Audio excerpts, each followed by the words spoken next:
Halo, assalamualaikum warahmatullahi wabarakatuh. Bagaimana kabar teman-teman semua? Hari ini, seperti yang telah dijanjikan kemarin, saya akan membahas mengenai subjek pajak luar negeri. Subjek pajak luar negeri ini ada di pasal 3 PMK 18 tahun 2021. Kita langsung aja.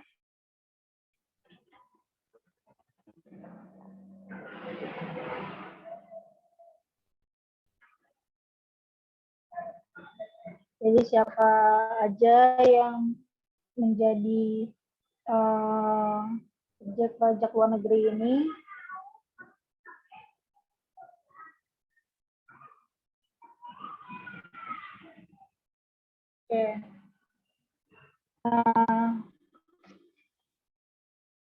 dari peraturannya saya mencoba meringkas apa yang ada di peraturan, jadi lebih mudah dipahami. Nah, sekarang ini kita masuk ke pasal 3. Pasal 3 ayat 1 itu, jadi SPLN adalah seseorang, orang pribadi yang tidak bertempat tinggal di Indonesia.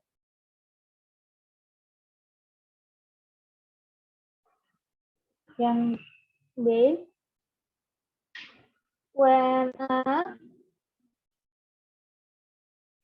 tadi adalah orang pribadi yang tidak bertempat tinggal di Indonesia.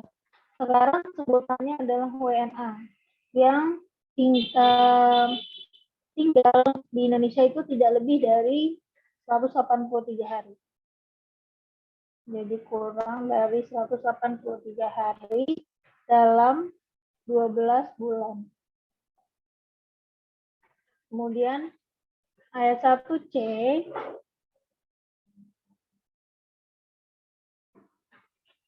WNI sekarang disebut WNI yang berada di luar Indonesia. Nih, misalnya ini Indonesia, di luar Indonesia lebih dari 183 hari dalam 12 bulan.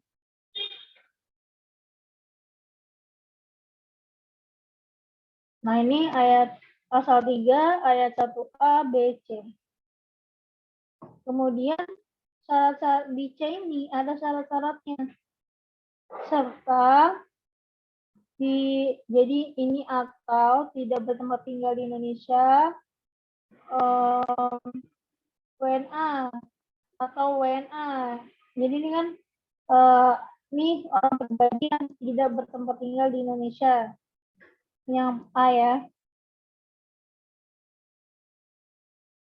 Yang S observe. Oh, sorry.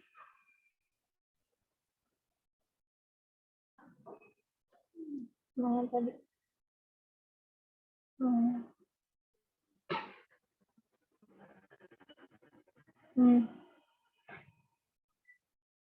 Annotation.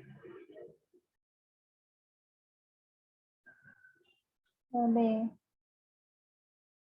Saya mau cari ininya highlight. Oke.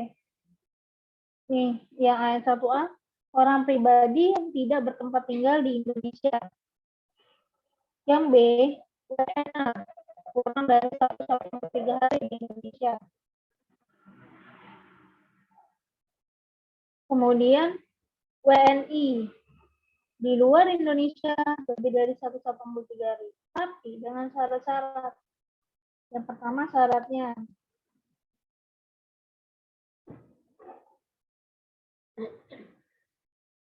di luar negeri, di luar Indonesia, ada tempat tinggal permanen di luar Indonesia.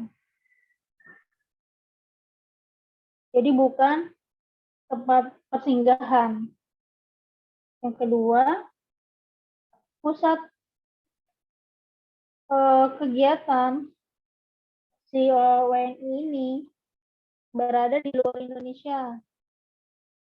Di luar Indonesia.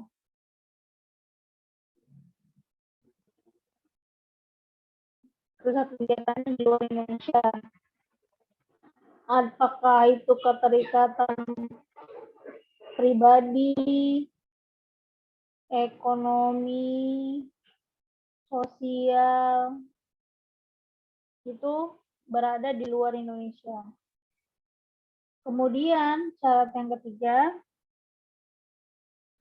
jadi kalau yang tadi itu balik lagi, ada disebutkan di pasal 3 ayat 1 huruf C itu disebutkan yang bukti-buktinya ya. Bukti-bukti dari yang dua ini, yaitu misalnya suami istri, anaknya, suami atau istri atau keluarganya tinggal di luar negeri. Kemudian sumber penghasilannya juga berada di luar negeri, dari luar negeri. Kemudian menjadi anggota organisasi di luar negeri. Oke, yang ketiga, syarat yang ketiga, ada kebiasaan atau kegiatan yang dilakukan di luar Indonesia.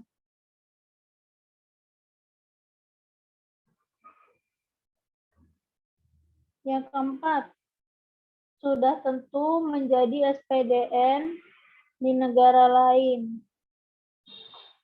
Ini udah pasti ya kalau dia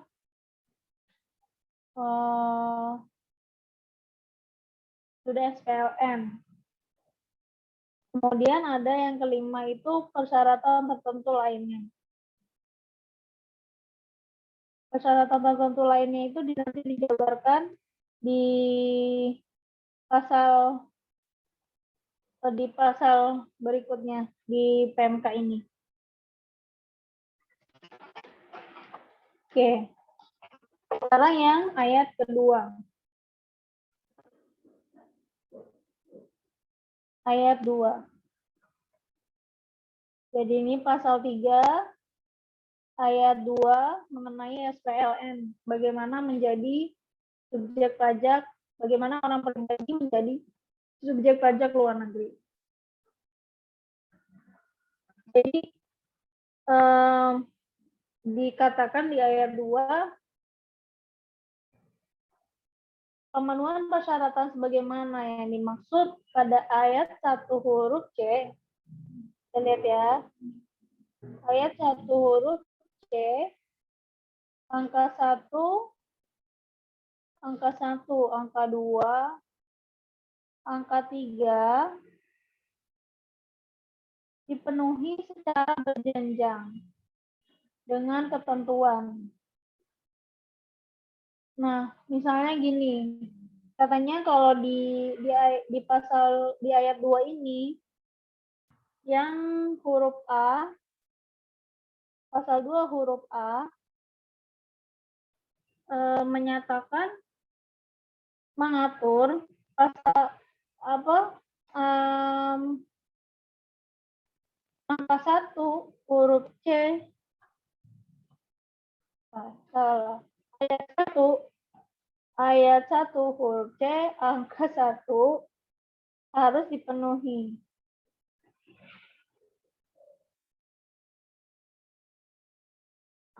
Ya kan? Jadi yang A ini udah langsung disebutkan bagaimana sih caranya berjenjang itu. Nah, yang A itu harus dipenuhi. Ya, kita lihat ayat 1 huruf C angka 1. Coba kita lihat. Ayat 1 huruf C angka 1. Bertempat tinggal di luar Indonesia. Nah, ini harus dipenuhi. Kemudian Dalam hal jika yang B ini berarti WNI dia tinggal di luar Indonesia lebih dari 183 hari dalam 12 bulan,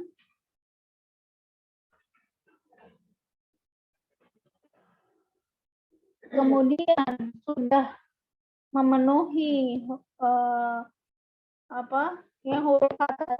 A tadi, bertempat tinggal di Indonesia, di luar Indonesia. Nah, sampai di situ berarti ada misalnya yang tadi ada kebiasaan, ada pusat kegiatan utama, itu tidak harus dipenuhi karena dia sudah memenuhi persyaratan yang 1C itu.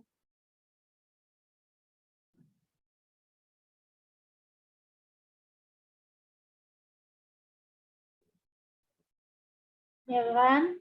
Kalau sudah di tempat tinggal di luar Indonesia, sudah pasti yang ke pusat kegiatan utama dan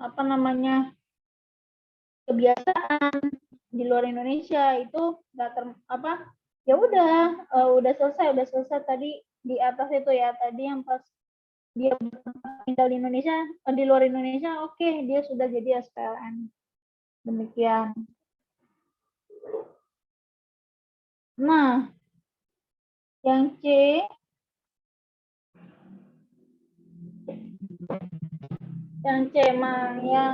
ini mengatakan jika ayat 1 huruf C angka 1 sudah terpenuhi, ini sudah pasal 2 yang kita di video sebelumnya ya, pasal 2 ayat 2 huruf A. Kita cek pasal 2 ayat 2A itu apa? Pasal 2 ayat 2 yang A. Yang A itu dia punya tempat di Indonesia. Tempat yang dikuasai di Indonesia punya tuh si WP ini, orang pribadi ini. Nah, sekarang yang jadi pertanyaan, pusat kegiatan utamanya di mana? Gitu. Ini sama-sama sudah punya rumah tempat tinggal di luar Indonesia, di Indonesia pun punya. Nah, sekarang yang kita pertanyakan, di mana pusat kegiatan utamanya? Ini sudah.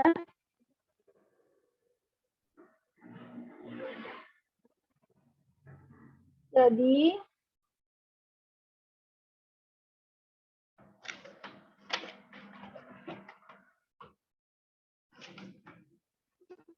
tadi yang di mana pusat kegiatan utamanya ya kan? Ini tuh di mana? Oke. Ini gampang aja ya. Ini tuh di mana? Kamu di mana gitu ya? C, D, D. Nah, yang D sekarang unik juga. Yang D unik juga. Misalkan yang bersangkutan ini sama-sama yang bersangkutan ini udah di luar Indonesia. Ya kan? Ini oke, ini oke. Kemudian dia bertempat tinggal. Dia sama-sama punya tempat di Indonesia dan di luar Indonesia. Kemudian kegiatan utamanya sama-sama ada di Indonesia dan di luar Indonesia. Sehingga yang jadi pertanyaan di sini, tempat menjalankan kebiasaannya di mana?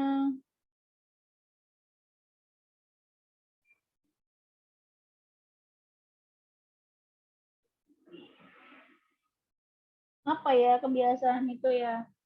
Semacam hobi. Kalau di sini ada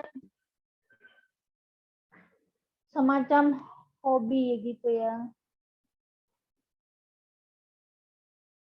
Kebiasaan di mana tulisannya semacam hobi itu di mana disebutkan.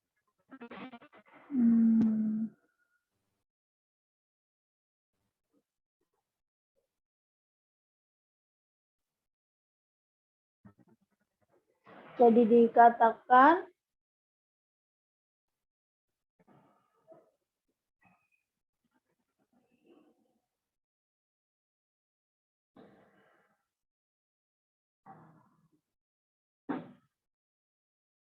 oh sorry ini salah yang E ya ini saya yang E ya.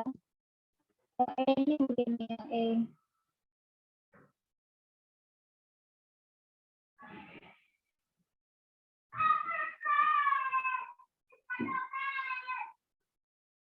Ini yang E. Oke, ini yang E. Berarti saya kelewatan. Berarti yang D tadi, sekarang yang D ya. Coba yang D. Yang D itu dalam hal pemenuhan persyaratan dilanjutkan sebagaimana dimaksud pada huruf D dan WNI hanya memiliki kegiatan utama di luar Indonesia.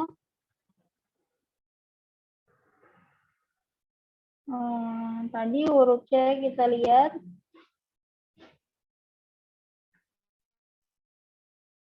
Nih. Ini oke, pusat ini punya tempat tinggal di luar Indonesia. Pasal 2 ayat 2A. Tadi itu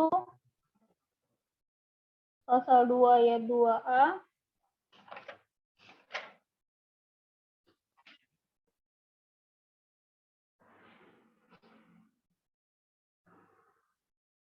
Tidak bermukim di Indonesia. Ini kan benar, tidak bermukim. Terus kemudian pusat kegiatannya di mana, ya kan?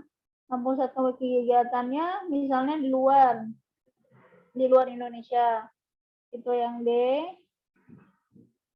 Nah, pertanyaannya kan, nah sekarang ini pusat kegiatan utamanya di luar Indonesia loh. Ya. Nah, yang bersangkutan yang sebagai maksud satu huruf C bang kedua. Maka yang tempat kebiasaan tadi itu nggak harus dipenuhi. Yang tadi saya sudah jelaskan di yang E, yang huruf E ya. Itu tidak harus dipenuhi. Itu pasal 1, pasal ayat 1, 1 huruf C, angka 3 itu nggak harus dipenuhi. Nggak harus dipenuhi. Jadi kan berjenjangnya maksudnya berjenjang di sana. Kayak yang E tadi kita jelasin lagi. Jika sama-sama ada di luar di Indonesia, kayak di sini, ya kan? Ini ada yang bersangkutan nih, dia punya rumah di 2 tempat, terus kegiatan utamanya juga di 2 tempat. Nah sekarang menjalankan kebiasaannya di mana? Nah baru kita tanyakan itu. Nah sekarang ke pasal tadi pasal 1 udah ya. Pasal 1, maksudnya ayat 1 2 udah. Sekarang ayat 3. ayat 3, pasal 3, ayat 3. Ayat 3. Dikatakan diatur bahwa persyaratan ayat 1C, syarat ayat 1C, huruf 4 dan angka 4 dan angka 5 harus dipenuhi.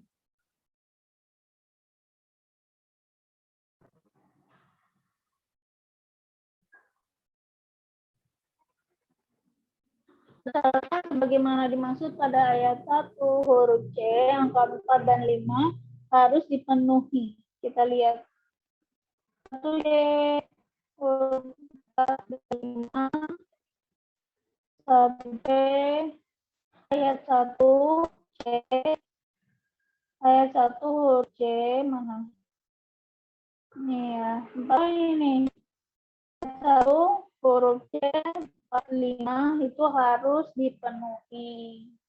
Kalau yang 1, 2, 3 berjenjang ya. Yang 4 dan 5 harus dipenuhi. Kemudian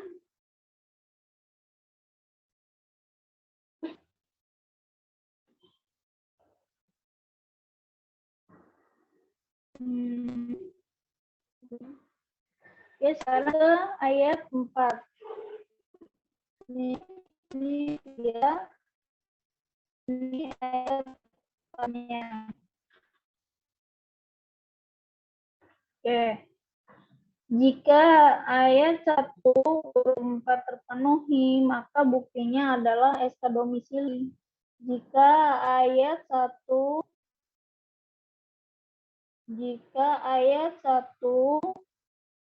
C, huruf C, angka 4 terpenuhi, maka minta bukti domisili.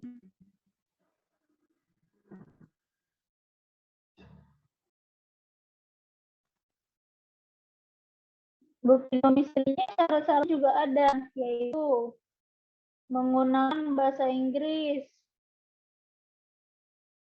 Kemudian minimal ada, paling sedikit ada nama, paling sedikit ada nama, terbit, periode berlaku.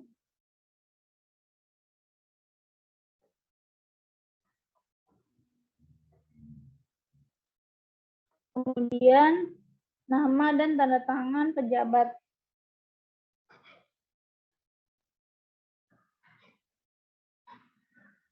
yang berwenang. Nama dan tanda tangan pejabat yang berwenang. Itu 4 ya. Sorry. 4. Oke.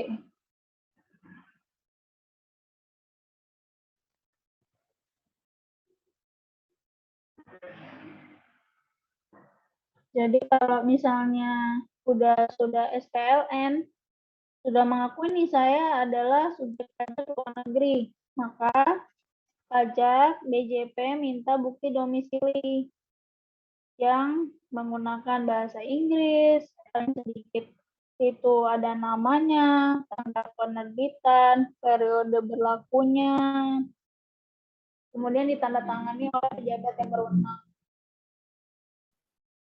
Nah, yang ini kita coba lihat lagi yang C. Periode, yang katanya periode ini nih, yang periode, bagaimana yang dimaksud pada huruf B, angka 3, itu berakhir paling lama 6 bulan sebelum permohonan penetapan satu subjek pajak kepada DJP. Apa sih maksudnya? Jadi ada surat permohonan penetapan subjek pajak nih ke DJP. Surat permohonannya. Nah, periodenya ini berakhirnya 6 bulan sebelum permohonan itu diajukan. Iya kan? Sebelum permohonan penetapan status subjek pajak permohonannya.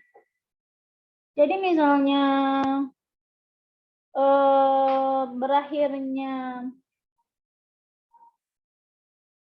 berakhirnya bulan Maret itu periode SPLN-nya ya, bukti domisilinya, maka permohonan itu paling lama itu diajukan ke DJP bulan Agustus, Maret, April, Mei, Juni, Juli, Agustus. Bulan Agustus. Seperti itu. Nah, yang nomor 5. Jadi paling lama 6 bulan ya. 6 bulan. 6 bulan sebelum permohonan. Permohonan kepada DJP mengenai penetapan status subjek pajak.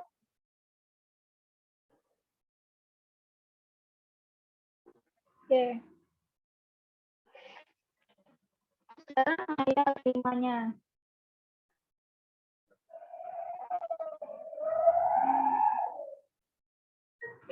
Ayat 5-nya apa sih bunyinya? Jadi untuk persyaratan tertentu lainnya tadi tuh, yang tadi disebutkan di depan, ada persyaratan tertentu lainnya. Ayat 1 ya. Ayat 1 huruf C. Nih, ayat 1 huruf C, angka 5, ada persyaratan tertentu lainnya. Nah, kita lihat apa aja sih persyaratan tertentu lainnya. Jadi, telah menyelesaikan kewajiban perpajakan atas seluruh penghasilan yang diterima selama WNI tersebut jadi subjek pajak dalam negeri. Jadi angka ini kewajiban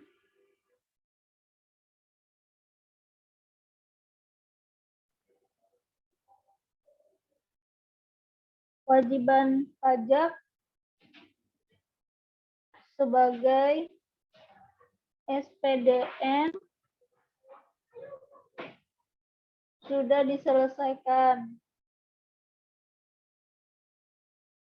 Yang kedua, telah memperoleh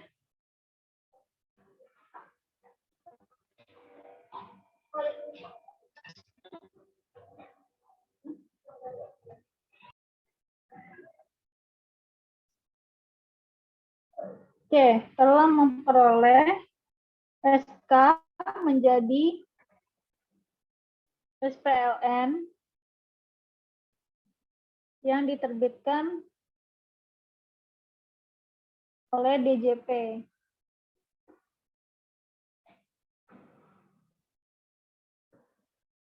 Kemudian kita lanjut ke pasal 4-nya. Pasal 4. Tadi pasal 3 ya. Sekarang pasal 4 juga terkait SPLN. Nah, pasal 4 ini bagaimana sih pengajuan permohonan untuk menjadi penetapan subjek pajaknya, permohonan penetapan subjek pajak itu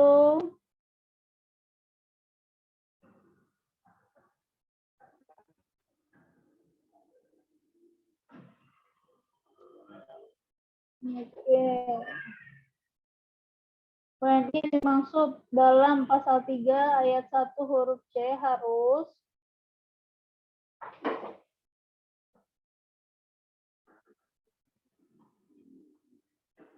Jadi WNI yang sesuai dengan pasal 3 ayat 1 itu yang memenuhi persyaratan pasal 3 ayat 1 huruf C harus, kita lihat lagi coba, pasal 3 ayat 1 huruf C, ini ya, pasal 3 ayat 1 huruf C harus, jadi yang lebih dari 183 hari dalam 12 bulan itu harus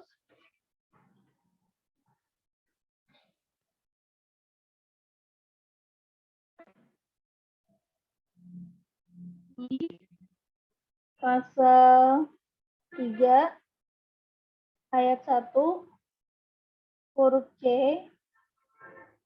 ya orang pribadi yang tinggal lebih dari 183 hari di luar Indonesia dalam kurun waktu 12 bulan itu harus mengajukan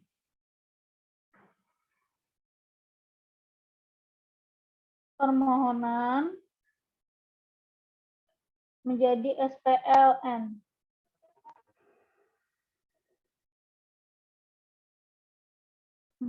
Mengajukan permohonan SPLN penetapan status subjek pajak. Jadi permohonan penetapan status subjek pajak namanya. Permohonan kita ganti aja namanya ya. Oke. Permohonan penetapan status subjek pajak. Nah, permohonan penetapan status subjek pajak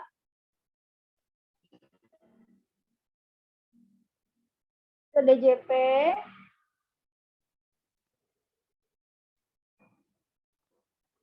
dengan berlemparkan bukti-bukti memenuhi persyaratan sebagai subjek pajak luar negeri, menyatakan bahwa jadi menyampaikan permohonan penetapan subjek pajak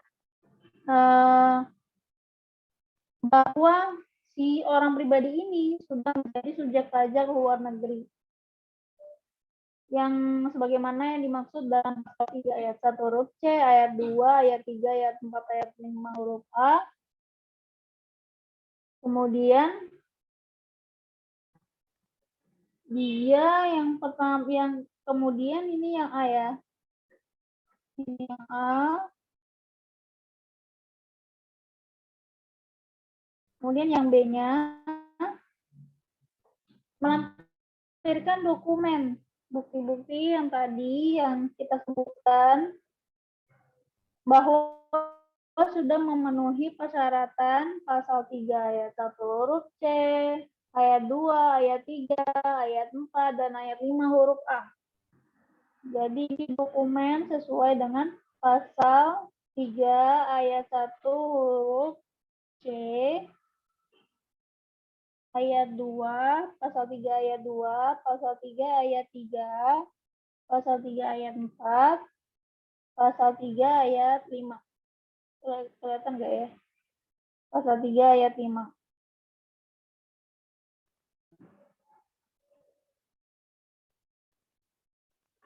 Yang C-nya,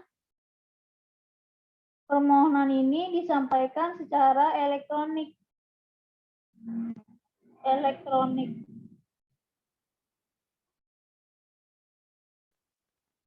Kemudian ini ayat 1 ya. Ayat 2-nya. Ayat 2-nya, jika penyampaian secara elektronik tidak ada, oh yang tadi ini ayat 2. Sorry. Oh ini ayat 2-nya.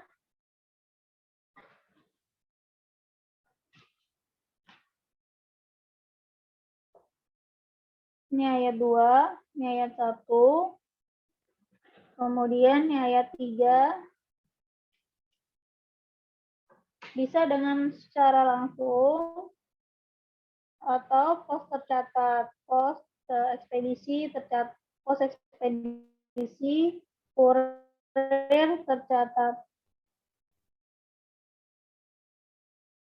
pos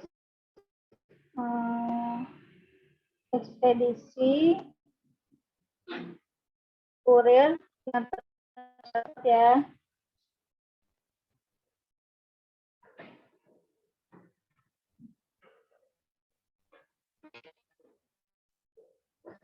Tercatat.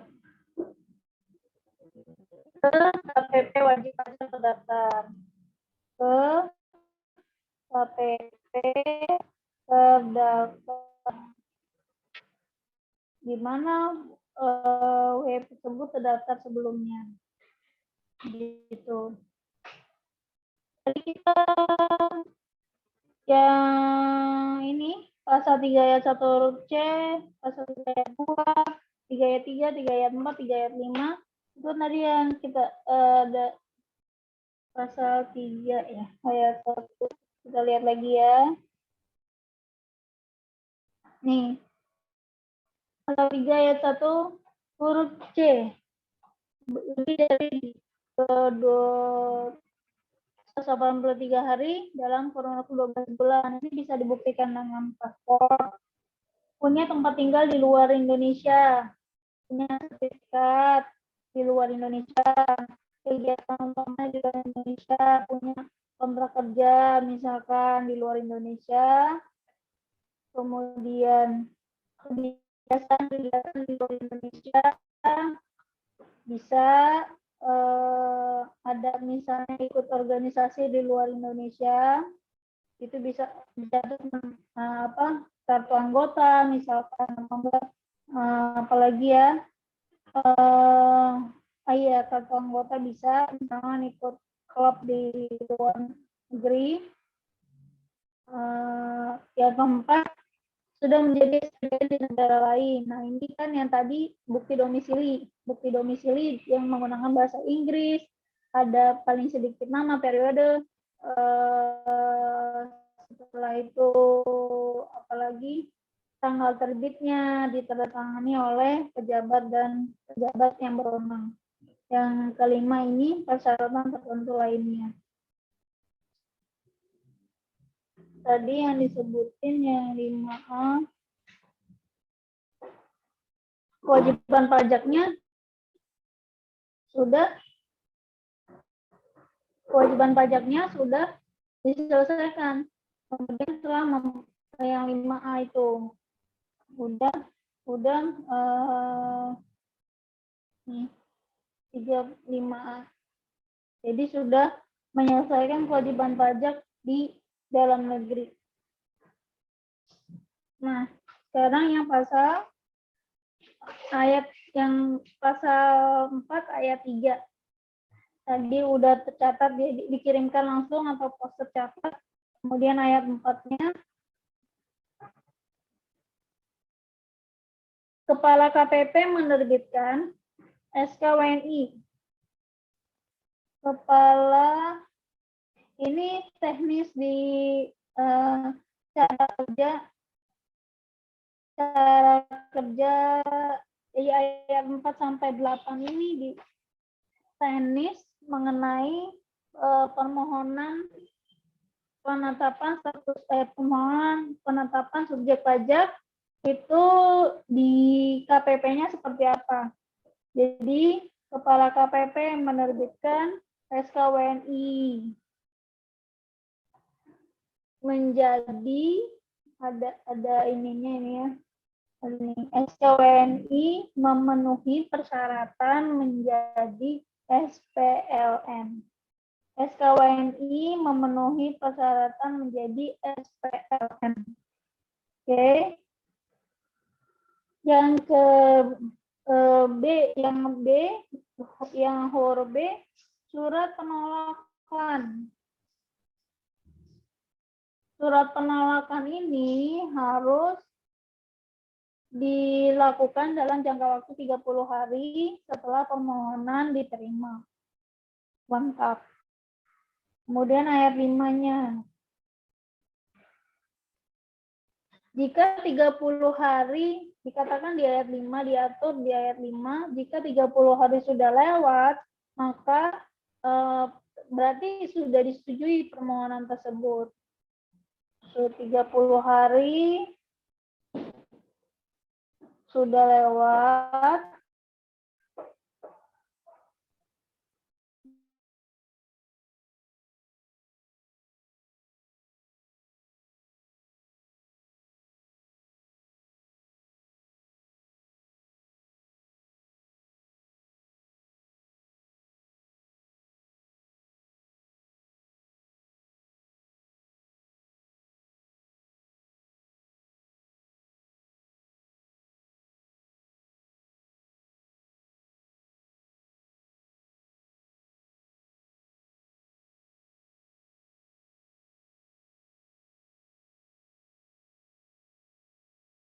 sudah masuk lagi.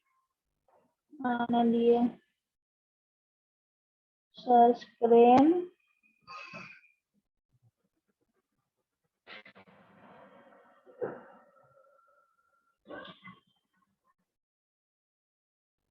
Hmm. 30 hari. Oke, 30 hari sudah lewat, berarti permohonan diterima.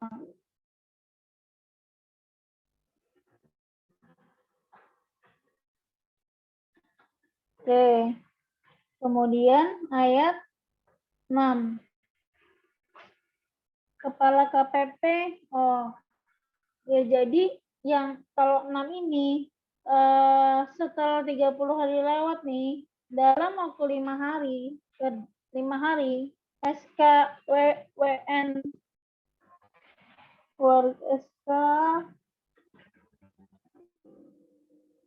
SKWNI yang memenuhi persyaratan menjadi subjek pajak luar negeri, ya. SKWNI yang saya singkat MPM SPLN, surat keterangan WNI memenuhi persyaratan menjadi SPLN. Jadi 5 hari. Setelah waktu 30 hari, 5 hari ini kepala KPP harus menerbitkan SK WNI memenuhi persyaratan menjadi SPLN. Nah, kemudian pasal 7-nya, ayat 7-nya, ayat 7-nya adalah ke bentuk dokumennya itu nanti dapatnya ada surat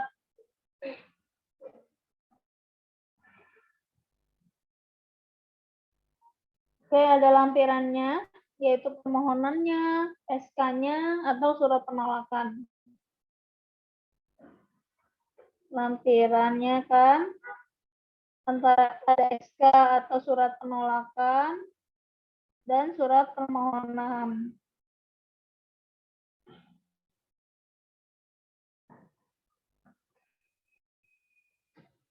Nah, yang ayat 8-nya diatur jika ditemukan adanya terutang pajak di kemudian hari, ada informasi gitu ya, maka DJP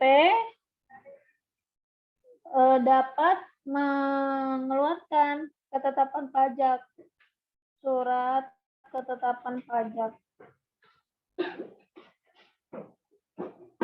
berdasarkan ketentuan peraturan perundang-undangan di bidang perpajakan.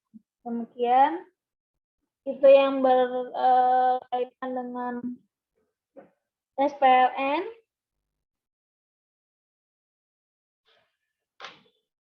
Mudah-mudahan ada sedikit gambaran dari sini. Mudah-mudahan bisa dipahami dan mudah-mudahan bermanfaat. Kita akhiri saja.